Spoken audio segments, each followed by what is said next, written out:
You call me out upon the waters, the great unknown, where my feet may fail. And there I find you in the mystery.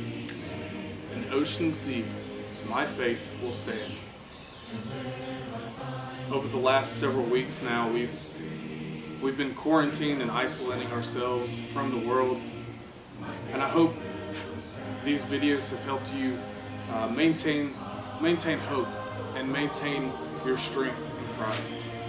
I know these videos have helped me, and I'm thankful for the opportunity to be able to make a video myself. But I want to talk a little bit today about those who are not able to quarantine and those who are not able to isolate themselves right now.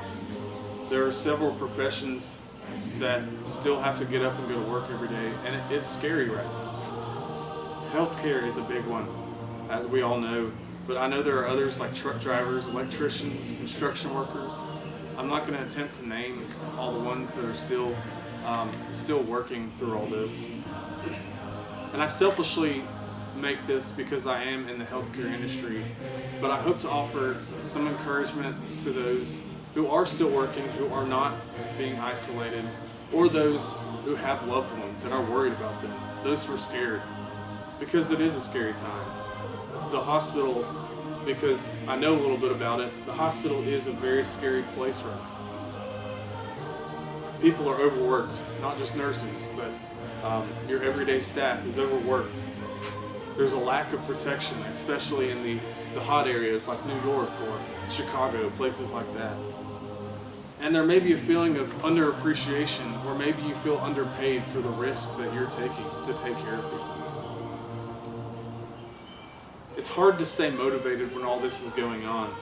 When the rest of the world is telling you to bunker down in place, to stay inside, and don't leave, you still have to get up, make your coffee, and go on your commute. So I want to make 2 points, and I hope to encourage you if you are in the healthcare or in some industry that is still functioning, or if you have a loved one. I know most of us do have loved ones. We have several in the church family that are in the healthcare industry. And the first one comes from Colossians chapter 3. And before I read this, my point is that I want you to remember why you are doing what you are doing. If you have loved ones, try to remember why they are doing what they are doing. In Colossians chapter 3, starting in verse 22, bondservants, obey in everything those who are your earthly masters, not by way of eye service as people pleasers, but with sincerity of heart, fearing the Lord. Whatever you do, work heartily, as for the Lord and not for men, knowing that from the Lord you will receive the inheritance as your reward. You are serving the Lord Christ. As Christians, every move we make is a direct representation of who we are in Christ. So everything should be done in His honor and for the furthering of the kingdom.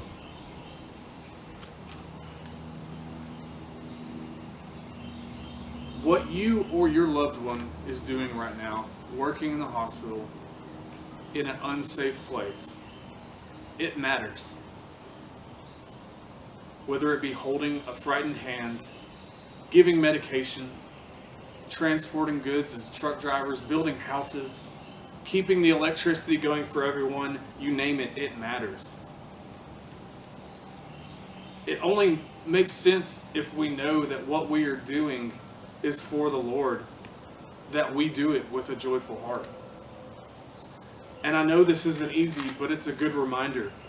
God is using you, God is using your loved one to accomplish great things right now.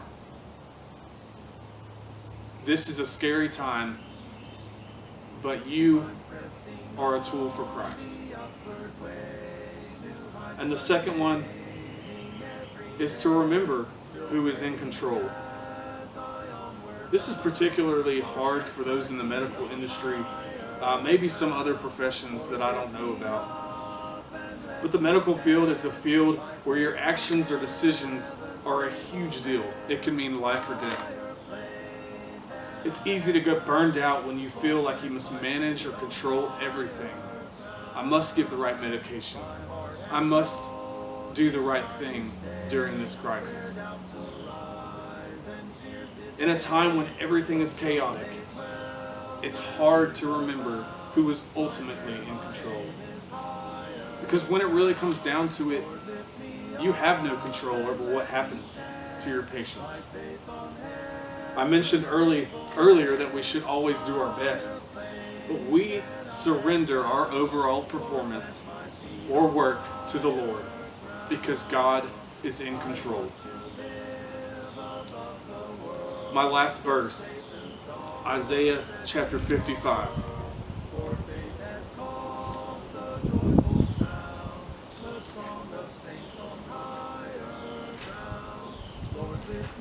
Isaiah chapter 55, starting in verse 8. For my thoughts are not your thoughts, neither are your ways my ways, declares the Lord. For as the heavens are higher than the earth, so are my ways higher than your ways, and my thoughts are higher than your thoughts. In the song Oceans, these couple lines really bring this all to a point. It says, I will call upon your name and keep my eyes above the waves. When oceans rise, my soul will rest in your embrace. For I am yours, and you are mine.